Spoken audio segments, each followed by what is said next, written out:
Breaking news. पहले test match में पाकिस्तान की बॉलिंग को इंग्लैंड की बैटिंग ने तबाह कर दिया। पाकिस्तान की बॉलिंग की परखच्चे उड़ा दिए।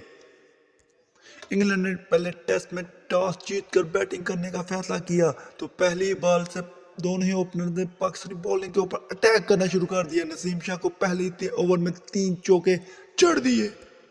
इंग्लैंड का मोमेंटम बनता गया और बनता ही गया, जिसमें Jack Crawley, Ben Duck, Ollie Pope, Joe Root, Harry Brook और बेन स्टोक ने अच्छी तरह पाकिस्तानी बॉलिंग को फेंटा लगाया।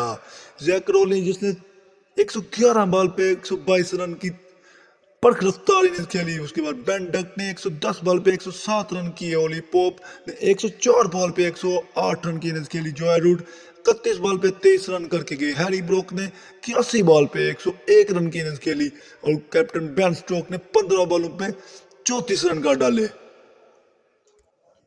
पहले पहले पाकिस्तान की बैटिंग रेत की द्वार साबित होती थी, आज तो बॉलिंग भी रेत की द्वार साबित हो गई।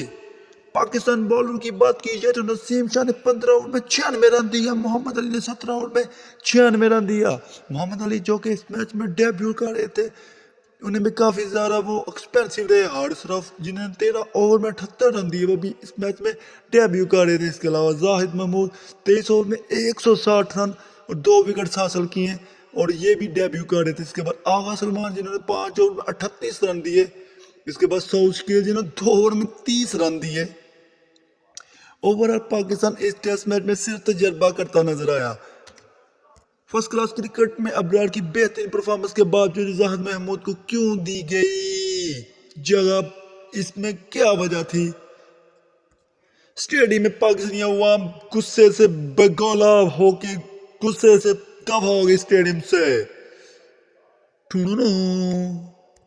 पाकिस्तान पूरी तरह इस मैच से बाहर हो चुका है। इंग्लैंड ने मुझे लग रहा है 1000 रन कर देगा कल तक। जो हालात चल रहे हैं, पाकिस्तानी बॉलिंग इस तरह नजर आ रही है जैसे कि जिम्बाब्वे से भी घटिया किस्म की बॉलिंग है। इनसे क्या उम्मीद की जा सकती है 1000 रन भी खा लें?